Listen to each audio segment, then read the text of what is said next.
Hello, ഇന്ന് ഞാൻ എന്തുമായിട്ടാണ് വന്നിരിക്കുന്നത് നോക്കി, കുറച്ച് കല്ലുമ്മക്കായുമായിട്ടാണ് വന്നിരിക്കുന്നത് കേട്ടോ.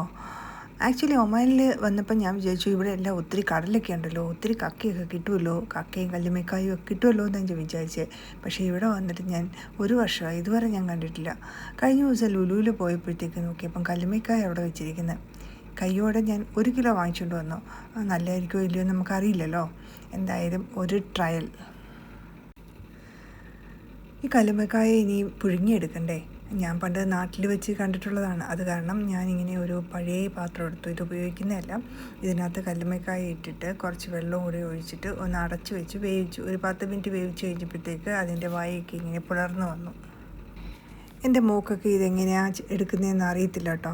അപ്പോൾ അവളെ കാണിക്കാൻ കൂടിയാണ് ഞാനിങ്ങനെ ഫുള്ളായിട്ടുള്ള കല്ലുമ്മക്കായ കണ്ടപ്പോഴത്തേക്ക് വാങ്ങിക്കൊണ്ട് വന്ന് ഈ എഫേർട്ടെല്ലാം എടുക്കാമെന്ന് വിചാരിച്ചത്.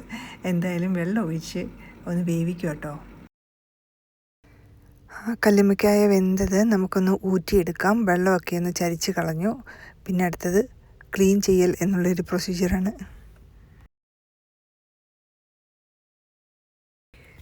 ആദ്യമേ ഇതിനകത്തുള്ള ഇറച്ചിയെല്ലാം സെപ്പറേറ്റ് ആയിട്ട് മാറ്റി വയ്ക്കാം. പിന്നെ നമുക്ക് ഓരോന്നായിട്ടെടുത്ത് ക്ലീൻ ചെയ്ത് തുടങ്ങാം.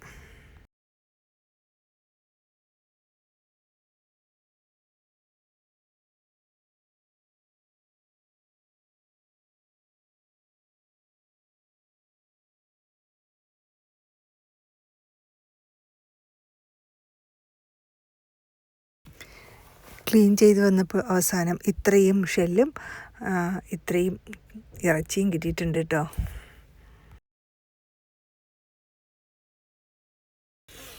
ഈ ഓരോ കല്ലുമ്മക്കായ എടുത്ത് നന്നായിട്ട് ക്ലീൻ ചെയ്യണം. ഇതിൻ്റെ വരണ്ട ഭാഗത്ത് കുറച്ച് ചകിരി പോലൊക്കെയുള്ള സംഭവങ്ങളുണ്ട്.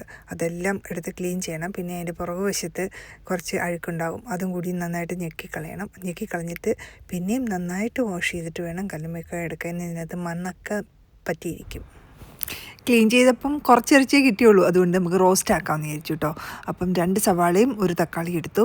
എണ്ണ ചൂടാക്കിയപ്പോൾ അതിനകത്ത് കുറച്ച് സവാള അരിഞ്ഞതിട്ടു. അത് നന്നായിട്ട് വഴന്നു വന്നപ്പോഴത്തേക്ക് അതിനകത്ത് തക്കാളി മുറിച്ചത് കൂടിയിട്ട് നന്നായിട്ട് വഴറ്റിയെടുത്തു. കുറച്ച് കറിവേപ്പിലയും കൂടി ഇട്ട് നന്നായിട്ട് വഴറ്റി. അപ്പം എല്ലാം ഒന്ന് നന്നായിട്ടൊന്ന് വഴന്നു കൂടുന്ന വരെ ഒന്ന് ഇളക്കി കൊടുക്കണം. ഇത് നന്നായി വഴന്നു വന്നപ്പോൾ അതിനകത്ത് മുളക് പൊടി, മഞ്ഞൾപ്പൊടി, മല്ലിപ്പൊടി, അല്പം ഗരം മസാലപ്പൊടി ഇതെല്ലാം കൂടെ ചേർത്ത് നന്നായിട്ട് അതിനെ ഒന്ന് വഴറ്റിയെടുത്തു.